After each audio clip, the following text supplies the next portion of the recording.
बात, अभी तुम जिस भी क्लास में हो, 8th, 10th या 12th, फर्क नहीं पड़ता। फर्क पड़ता है तो सिर्फ इस एक बात से कि तुम आज कितना पढ़ रहे हो और जो तुम पढ़ रहे हो वो तुम्हें याद भी हो रहा है या नहीं। मैं ये क्यों बोल रहा हूँ, शायद तुम्हें इसकी अहमियत का अंदाजा नहीं है। चलो मैं तुम्हें कुछ दिखाता हूँ। अभी उस लम्हे को अपने दिमाग में इमेजिन करना जो मैं अभी तुम्हें दिखाने वाला हूँ। कुछ सालों बाद मान लो तुमने पढ़ाई तो कम्प्लीट कर ली है, लेकिन तुम्हें अब कोई काबिल नौकरी नहीं मिलेगी। कुछ इक्की दुक्की छोटी मोटी नौकरियां मिलेंगी भी, तो इसके लिए तुम्हें दर दर की ठोकरें खानी पड़ेंगी। लेकिन इस वक्त तुम्हें इससे फर्क नहीं पड़ेगा, क्योंकि तुम्हारे ऊपर कोई जबरदस्ती नहीं कि तुम्हें जरूरतों के लिए कमाना है, और इसके लिए अभी तुम्हें कोई ब्लेम भी नहीं करेगा। लेकिन यही 4 से 5 साल बाद हर कोई तुम्हें ताने कसेगा, इनफैक्ट तुम्हारे घर वाले भी। तुम्हें खुद ही एहसास होने लग जाएगा कि साला क्या चाहते थे और क्या से क्या बनकर रह गए। इसकी सबसे बड़ी वजह है कि तुमने पढ़ाई कभी दिल से, मेहनत से और शिद्दत से की ही नहीं। अच्छा, कौन कहता है पढ़ाई फ्यूचर डिसाइड नहीं करती? मेरे भाई, हजारों में से एक आदमी के कहानी को सिर पर मत चढ़ाओ। अगर 10 लोग बोलते हैं कि बेटा पढ़ लो, तो ऐसे ही तो नहीं बोलते ना। तुमसे ज्यादा दुनिया देखी है उन्होंने, तभी तो ऐसा बोलते हैं। कोई माँ बाप नहीं चाहेगा कि उसका लड़का बहुत कष्ट करे, बहुत ज्यादा पसीने बहाए। तो अगर वो पढ़ने के लिए, मेहनत करने के लिए बोलते हैं, तो इसका मतलब है कि सच में इसके अलावा कोई ऑप्शन नहीं है तुम्हारे पास। रिसेंटली मेरी एक बंदे से बात हुई थी जो बहुत मस्त बंदा था। वो एक IITian है। उसने बैंक के एग्जाम को भी क्रैक करा है। खैर, जब उसका IIT मद्रास में हो गया तो उसने बैंक की नौकरी क्विट की। फिलहाल वो अभी 26 साल का ही है और वो एक बहुत बड़ी इंडियन कंपनी में जॉब कर रहा है, जहां उसका पैकेज करीब 60 लाख के आसपास है।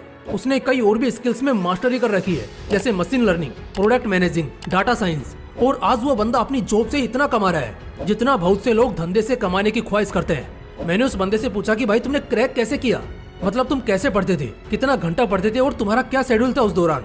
अब ध्यान से सुनना, क्योंकि इसी सवाल में बहुत सारे स्टूडेंट्स का जवाब छिपा है, जो 50 बार 50 लोगों से सेम यही सवाल पूछते हैं कि भाई हमें पढ़ना कितना होगा। तो जब मैंने उस भाई को पूछा तो उन्होंने बताया कि भाई एवरेज में दिन भर में 10 से 12 घंटे तो पढ़ता ही था, और उस दौरान उस समय मैं कुछ और नहीं सोचता था। इनफैक्ट उन 2 साल में तो मुझको मेरे पड़ोसी तक नहीं जानते थे। मैं एक सादा सा फोन यूज करता था और एक कमरे में पूरा दिन पढ़ता रहता था। उन 2 सालों तक मैं अपने किसी दोस्त या रिश्तेदार से खास नहीं मिला। मैंने अपना बहुत ज्यादा समय पढ़ाई को दिया था। दोस्तों, इस जवाब को सुनने के बाद आप सभी को भी आपके अपने जवाब मिल गए होंगे कि भाई साहब, अगर सच में कुछ बड़ा फोड़ना है ना, तो ताबड़तोड़ पढ़ाई की लड़ाई तो लड़नी होगी बॉस। आपकी 3 कमजोरियां हैं जिससे आपके लिए पढ़ना पहाड़ चढ़ने जैसा बन गया है। एक बार अगर इन 3 कमजोरियों को समझकर खत्म कर देते हो तो घंटों तक बिना थके और बोर हुए पढ़ पाओगे। वो 3 कमजोरियां हैं माइंडसेट, विजन और कंफर्ट। बात करते हैं सबसे पहली कमजोरी की, जो है माइंडसेट।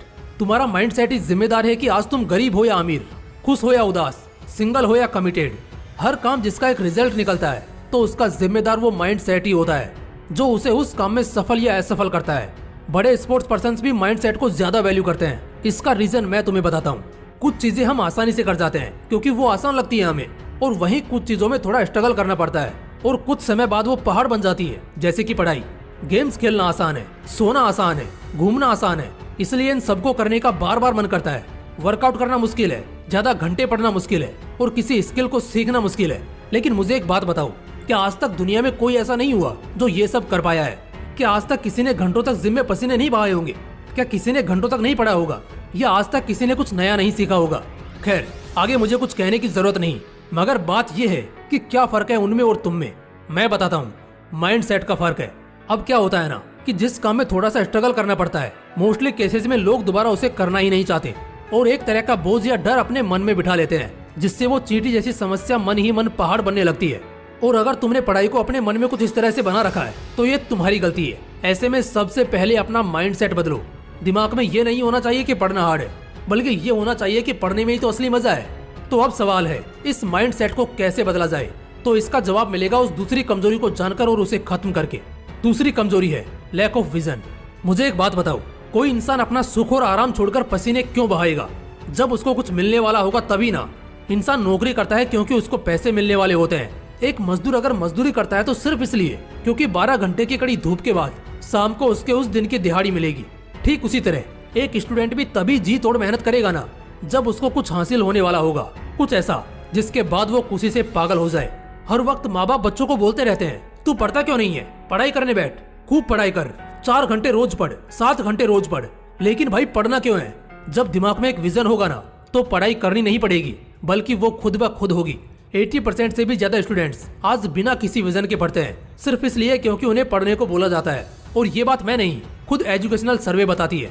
तो अगर तुमको पता ही नहीं होगा कि पढ़कर तुम्हें क्या हासिल होगा, तो मेहनत कहाँ से होगी। इसलिए ताबड़तोड़ मेहनत करने से पहले एक विजन सेट कर लो दिमाग में। वो कुछ भी हो सकता है, IAS, IPS, CA, bank, income tax department, किसी भी कंपटीशन को क्रैक करना, वो भी दिल से, कोई जबरदस्ती से नहीं। वही करना जिसमें ऐसा लगे कि साला दिल से करने का मन है। वो एक विजन चुनो, उसके बाद देखते हैं पढ़ाई कैसे नहीं होगी। अगर 4 सादा रोटी बिना किसी सब्जी, अचार या दही के परोस कर रख दूं ना, सिर्फ सादा, वो 4-5 रोटी आपको खानी है ऐसे ही, तो तुम्हें उन रोटियों को खत्म करने में 1 घंटा लग जाएगा, क्योंकि तुम मन मारकर धीरे धीरे अंदर से घुटते हुए खाते रहोगे। लेकिन वहीं अगर साथ में तुम्हारे पसंद की सब्जी, दही या छोले मिल जाएं, तो वो 4 रोटी कब खत्म हो जाएगी शायद तुम्हें खुद भी पता नहीं चलेगा। और हो सकता है 2-4 तुम ज्यादा ही ले लो। कहने का क्या मतलब है, समझ चुके होंगे। अगर एक विजन होगा तो दिमाग उस चीज को पाने का लालची होगा, और फिर चाहे पहाड़ जैसा संघर्ष ही क्यों ना हो, आपके लिए उसे करना कोई बड़ी बात नहीं है। एक आखिरी कमजोरी है कंफर्ट। लिख कर देता हूँ, इन 3 कमजोरियों को मिटा लो तो मेरे भाई तुम्हारी किस्मत ऐसे ही लाजवाब हो जाएगी। बात करते हैं इस तीसरे पॉइंट की। तो देखो, असल में हुआ कुछ तुम्हारे साथ ऐसा है कि पिछले कुछ टाइम के अंदर तुमने अपने बॉडी को, अपने माइंड को इतनी ज्यादा कंफर्ट की आदत लगा दी है ना, कि भाई साहब अब चाहकर भी तुमसे मेहनत नहीं होती। तो यहाँ से करना एकदम सिंपल है। धीरे धीरे यहाँ से अपने डेली लाइफ के जो भी अननेसेसरी कंफर्ट्स हैं उन्हें घटाते जाओ। जो बेसिक है जैसे बेड, अच्छा खाना, सोफा, फर्नीचर, ये तो ठीक है, मगर वो जैसे स्मार्टफोन का कंफर्ट एक्सेस, दोस्तों के साथ पार्टी करना, दिन रात बेवजह बिस्तर पर पड़े रहना या फालतू बैठे रहना, इस तरह के कई कंफर्ट्स ऐसे हैं जो तुम्हारे मेहनत में दीमक बनने का काम कर रहे हैं। इन कंफर्ट्स को हटा दो। यही एक्चुअली थोड़ा मुश्किल है, इसलिए एक झटके में नहीं हटाना है, बल्कि अगर तुम रोज एटलीस्ट थोड़ा भी कोशिश करते हो तो 2-3 हफ्ते में तुम अपने 90% कंफर्ट से आजाद हो जाओगे। और जैसे ही ये होगा, मेहनत करना और घंटों की पढ़ाई करना, वो भी बिना समय देखे पूरे मजे से करना, तुम्हारे लिए चुटकी भर का खेल रह जाएगा। इसलिए दोस्तों, सबसे पहले तो पता होना चाहिए कि बीमारी क्या है, फिर उसका इलाज क्या है, और अगर ये पता चल गया ना, तो फिर थोड़े मोटिवेशन के डोज के साथ आप बहुत बेहतर हो जाओगे। दोस्तों, अगर वीडियो अच्छा लगा तो इसे लाइक करना और अपने दोस्तों के साथ जरूर शेयर करना। बाकी मिलते हैं नेक्स्ट वीडियो में एक नए मोटिवेशन के साथ। जय हिंद, जय श्री कृष्णा।